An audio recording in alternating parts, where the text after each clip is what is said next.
नमस्कार दोस्तों, मैं सार्थक शर्मा स्वागत करता हूं आपका इस वीडियो सीरीज़ में, जहां हम जानेंगे कंप्यूटर की बेसिक और कुछ इंटरेस्टिंग चीज़ों के बारे में। दोस्तों, पिछली वीडियो तक हमने पढ़ा कि कंप्यूटर क्या होता है, कंप्यूटर कैसे कम्युनिकेट करता है और डेटा और इन्फॉर्मेशन, इन दो वर्ड्स का क्या मीनिंग है। तो चलिए इस वीडियो सीरीज़ को आगे बढ़ाते हुए आज देखते हैं कि आईपीओ मॉड्यूल क्या है, कंप्यूटर के फंडामेंटल कंपोनेंट्स क्या हैं और जानते हैं उनमें से कुछ कंपोनेंट्स के बारे में। तो चलिए बिना कुछ देरी किए शुरू करते हैं।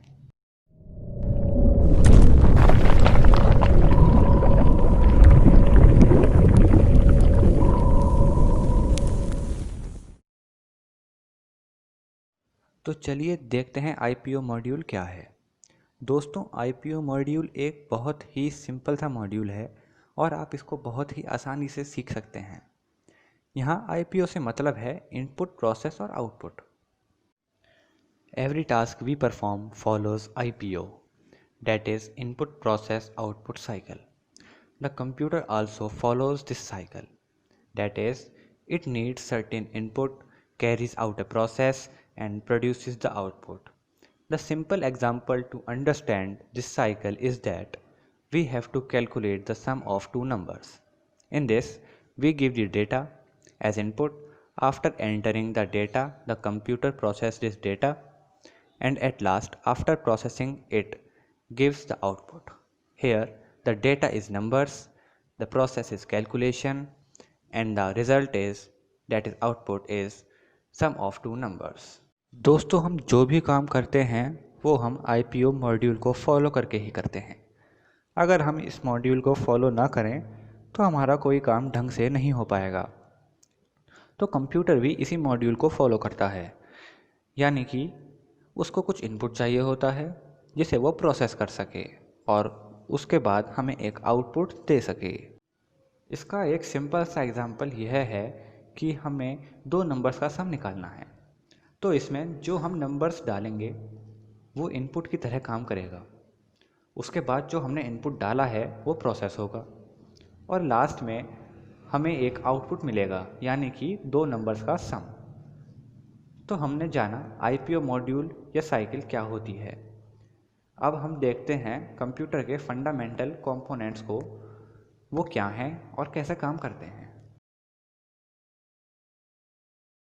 तो दोस्तों, जो आप डायग्राम अपनी स्क्रीन पर देख रहे हैं, इसमें आपको कंप्यूटर के फंडामेंटल कंपोनेंट्स साफ दिखाई दे सकते हैं, यानी कि input unit, output unit, CPU and memory. ये चार चीज़ कंप्यूटर के फंडामेंटल कंपोनेंट्स हैं। अगर इनमें से कोई एक भी नहीं होगा तो हमारा कंप्यूटर ठीक से काम नहीं करेगा। तो अब हम इन चार कंपोनेंट्स को डिटेल में जानेंगे। तो शुरू करते हैं इनपुट यूनिट से। The input unit is formed by the input devices attached to the computer. Example of some input devices are keyboard, mouse, joysticks, etc. The input unit is responsible for taking input and converting it into computer understandable form, the binary code. Since the computer operates on electricity, it can understand only the language of electricity, that is, on and off. On represents 1 and off represents 0. Input unit की definition से हमने जाना कि ये unit input devices जो computer से attach होते हैं उनसे फॉर्म होती है। इनपुट डिवाइसेस के कुछ एग्जांपल्स हैं कीबोर्ड, माउस, जॉयस्टिक्स एक्सेट्रा। ये यूनिट रेस्पॉन्सिबल होती है इनपुट लेने के लिए और हमारे इनपुट को कंप्यूटर की भाषा में कन्वर्ट करने के लिए। क्योंकि कंप्यूटर इलेक्ट्रिसिटी पर चलता है, इसलिए ये यूनिट सिर्फ इलेक्ट्रिसिटी की भाषा जानती है, यानी कि ऑन एंड ऑफ। ऑन को हम 1 से और ऑफ को हम 0 से रिप्रेजेंट करते हैं। तो अभी अभी हमने जाना इनपुट यूनिट के बारे में। अब हम आगे बढ़ते हैं और देखते हैं सीपीयू क्या होता है।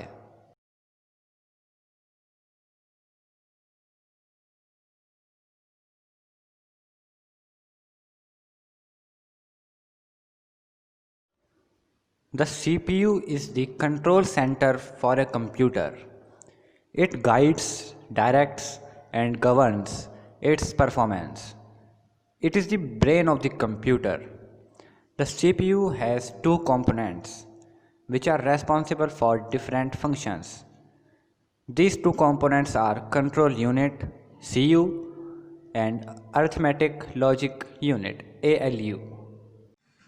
तो CPU जो है वो हमारे कंप्यूटर का कंट्रोल सेंटर या कह सकते हैं ब्रेन है, जो उसकी परफॉर्मेंस को गाइड और डायरेक्ट करता है। CPU के दो कंपोनेंट्स होते हैं जो कि डिफरेंट फंक्शंस करने के लिए रेस्पॉन्सिबल हैं। ये दो कंपोनेंट्स हैं कंट्रोल यूनिट और अरिथमेटिक लॉजिक यूनिट। तो चलिए देखते हैं अरिथमेटिक लॉजिक यूनिट और CPU क्या होते हैं।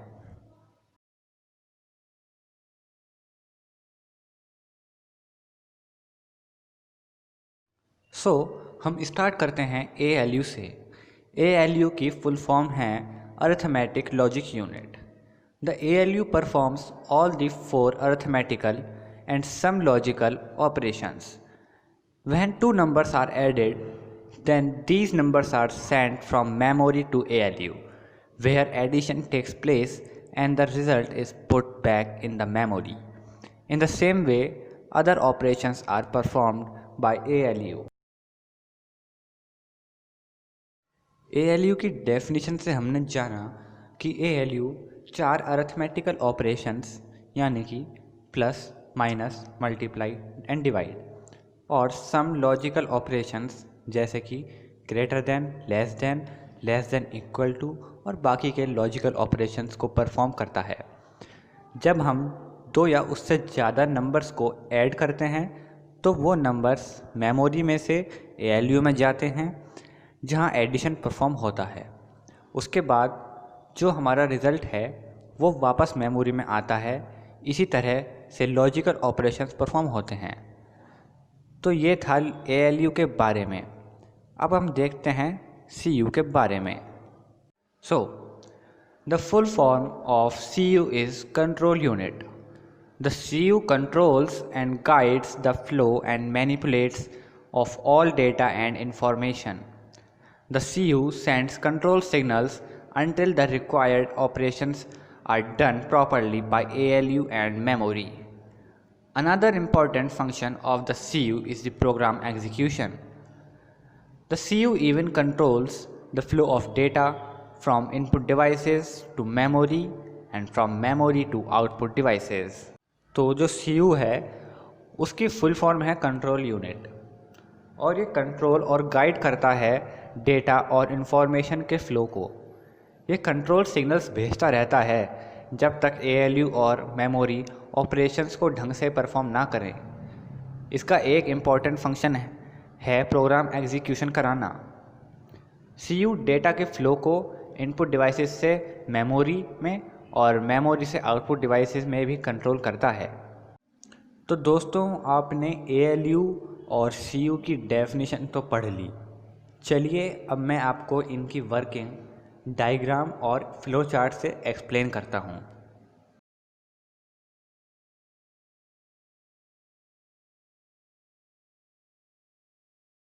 फ्रेंड्स, ये है गुड्डू और ये चाहता है कि ये कंप्यूटर के कैलकुलेटर में 2 और 2 का सम करे। तो ये कैलकुलेटर में 2 + 2 एंटर करेगा और इसको 4 आंसर मिल जाएगा। बट हमारे गुड्डू को यह भी जानना है कि आखिर कंप्यूटर ने ये परफॉर्म कैसे किया। तो वो मैं आपको इस फ्लो चार्ट से समझाता हूँ। सबसे पहले हमने 2 + 2 इनपुट दिया। इनपुट देने के बाद हमारा इनपुट CPU में प्रोसेस होगा और प्रोसेसिंग के दौरान CPU को यह पता चला कि यहाँ अरिथमेटिक ऑपरेशन परफॉर्म होना है। तो बिना कुछ देरी किए CPU ने ये ALU को पास कर दिया। अब ALU 2 और 2 को मेमोरी से मंगवाएगा और एडिशन ऑपरेशन परफॉर्म करेगा और रिज़ल्ट को वापस मेमोरी में भेज देगा। उसके बाद हमारा रिज़ल्ट मेमोरी में से निकलकर CPU में प्रोसेस होगा और लास्ट में CPU इसे कैलकुलेटर की स्क्रीन पर डिस्प्ले कर देगा। तो हमारा ALU ऐसा काम करता है।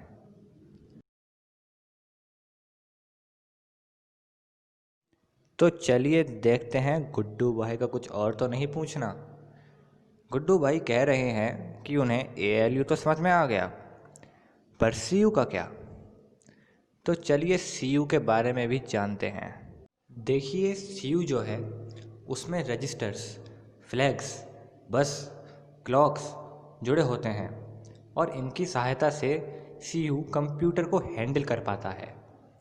दोस्तों, आपको जब भी कुछ लिखना होता है तो आप रजिस्टर का प्रयोग करते हैं। इसी प्रकार जब कंप्यूटर को एग्जीक्यूशन के टाइम कुछ स्टोर करना होता है तो वो भी रजिस्टर्स का प्रयोग करता है। ये रजिस्टर्स बहुत प्रकार के होते हैं। यहाँ मैं आपको 2 रजिस्टर्स के बारे में बताऊँगा। पहला रजिस्टर है इंस्ट्रक्शन रजिस्टर। ये कंट्रोल यूनिट का एक पार्ट है। इस रजिस्टर में जो इंस्ट्रक्शंस एग्जीक्यूट होने हैं या डिकोड होने हैं वो स्टोर होते हैं। प्रोग्राम के एग्जीक्यूशन के दौरान बहुत सारे इंस्ट्रक्शंस होते हैं, तो ये इंस्ट्रक्शंस डिकोड और एग्जीक्यूट इसी रजिस्टर के द्वारा होते हैं। दूसरा रजिस्टर जो मैं आपको बताने जा रहा हूँ वो है फ्लैग रजिस्टर। ये एक बहुत ही इम्पोर्टेंट रजिस्टर है। इस रजिस्टर के भी कुछ पार्ट्स हैं, जैसे कि parity, sign, carry, auxiliary carry etcetera. Flag registers जब काम में आते हैं जब कंप्यूटर को कुछ स्पेशल चीज़ दिखानी होती है। जैसे हमने टाइप किया -23 तो यहाँ माइनस आ रहा है, तो माइनस दिखाने के लिए कंप्यूटर साइन फ्लैग को 1 कर देता है। इसी प्रकार अगर एडिशन करते समय कैरी आ जाता है तो कैरी फ्लैग 1 सेट हो जाता है। तो आपने अभी अभी 2 रजिस्टर्स के बारे में जाना। अब देखते हैं क्लॉक्स क्या होते हैं। तो दोस्तों, जो क्लॉक्स होती हैं वो कंट्रोल यूनिट की सहायता करती हैं कंट्रोल सिग्नल्स भेजने में। यानी कि कब किस चीज़ को एक्शन में लाना है या किस चीज़ को बंद करना है, ये सब क्लॉक्स की सहायता से ही होता है। तो आपने अभी भी जाना कि क्लॉक्स क्या होती हैं, उनकी सहायता से कंट्रोल यूनिट क्या क्या काम कर सकती है। अब हम जानते हैं बसेस के बारे में। दोस्तों, जैसे आप एक जगह से दूसरी जगह जाने के लिए बस का प्रयोग करते हैं, उसी प्रकार कंप्यूटर में डेटा, एड्रेस या किसी भी चीज़ को जानने के लिए बसेस की हेल्प लगती है। यहाँ मैं आपको बताऊँगा कंट्रोल बस के बारे में। कंट्रोल बस CPU के द्वारा यूज़ की जाती है ताकि वो डिफरेंट डिवाइसेस से कम्युनिकेट कर सके। यहाँ तक कि यह एड्रेस बस और डेटा बस को भी कंट्रोल करती है। कौन सा डेटा कहाँ जाना है या कौन सा एड्रेस कहाँ स्टोर होना है, ये सब कंट्रोल बस के द्वारा किया जाता है। तो आपने जाना कि कंट्रोल यूनिट काम कैसे करता है, और हमने यह भी जान लिया कि इनपुट यूनिट क्या होती है, CPU क्या होता है, और उसके कंपोनेंट्स के बारे में भी हमने अच्छा ज्ञान प्राप्त कर लिया है। अब देखते हैं आउटपुट यूनिट क्या होती है।